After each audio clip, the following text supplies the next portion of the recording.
안녕하세요. 모던 팩트 에벤입니다. 벌써 지식과 이슈가 있는 에벤튜브를 본격적으로 시작한 지 일주일이 조금 넘었습니다. 아직도 여러가지로 미흡해서 발전하는 모습을 많이 보여드리기 위해 노력하고 있습니다만 인기 있는 주제를 지속적으로 잡는 게 쉽지는 않네요. 요즘 신조어 중에 기생튜브라는 말이 있길래 이게 대체 뭔가 찾아봤었는데요. 대부분 다른 유튜버들의 이슈들을 물고 와서 지속적으로 컨텐츠를 만드는 걸 말하더라고요. 확실히 그쪽이 재미가 쏠쏠하다 보니 자꾸만 그런 형태의 유튜브가 많아지고 저 또한 갑자기 생각이 복잡해지는 가을인 것 같습니다. 오늘 주제는 일본의 하기비스 대응과 관련하여 자연재해의 무서움과 더불어 일본의 선진국답지 않은 사후 처리 등에 대해 한번 알아보겠습니다.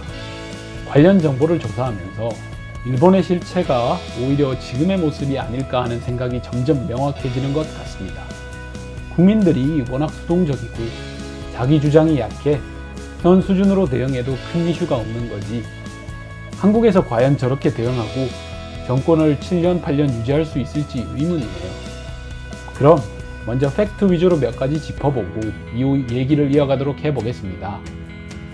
도쿄신문에 따르면 일본 농림수산성이 발표한 농림수산업 피해는 약 1조 3천억 원 수준이라고 합니다.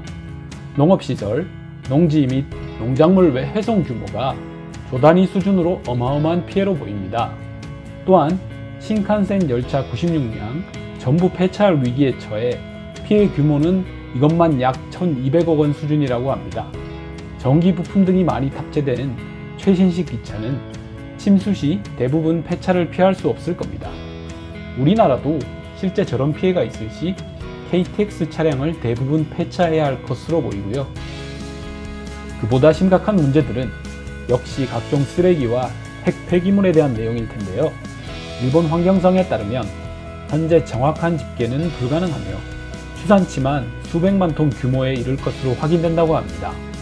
수백만 톤의 쓰레기는 감이 잘 안 오는데 국가적으로 역량을 기울여도 처리하는 데 약 2년 정도 걸리는 수준이라고 하니 답이 없어 보이네요.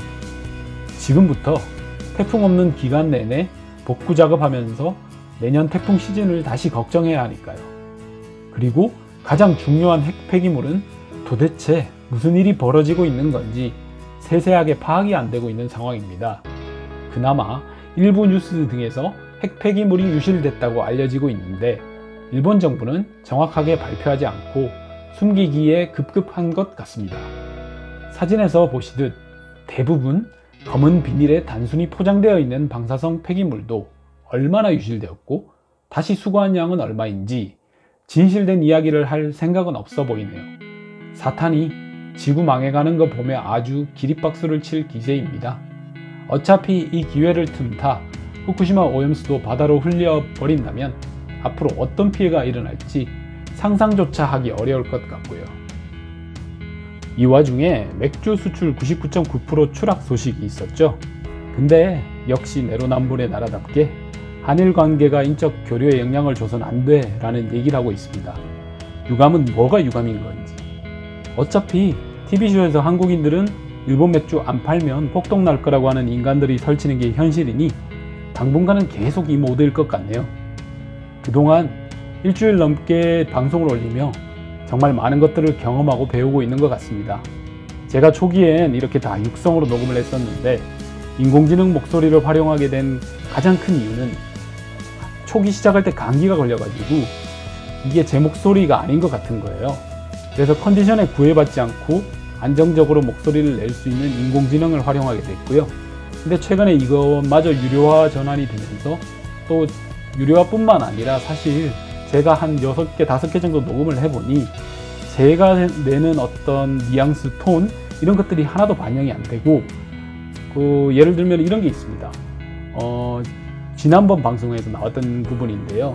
제가 하고 감탄사를 넣어도 하고 바로 읽어주는 부분도 있고 그 다음에 시속 젊은 20대는 시속 20km로 간다 라는 말을 젊은 20대는 20km 이렇게 방송을 하더라고요. 그래서 결국은 육성으로 해야 이게 좀 제대로 전달이 될 것 같다는 생각도 들고, 그리고 조금 높낮이도 제가 하는 스타일대로 특색이 있어야 되니까요, 일부분은. 그래서 육성으로 녹음하고 또 도전해 보려고 합니다. 앞으로 더 재미있는 주제와 함께 계속 달려보겠습니다. 오늘 방송은 여기까지입니다. More Than Fact, 에벤튜브와 함께 해주세요. 시청해 주셔서 감사합니다.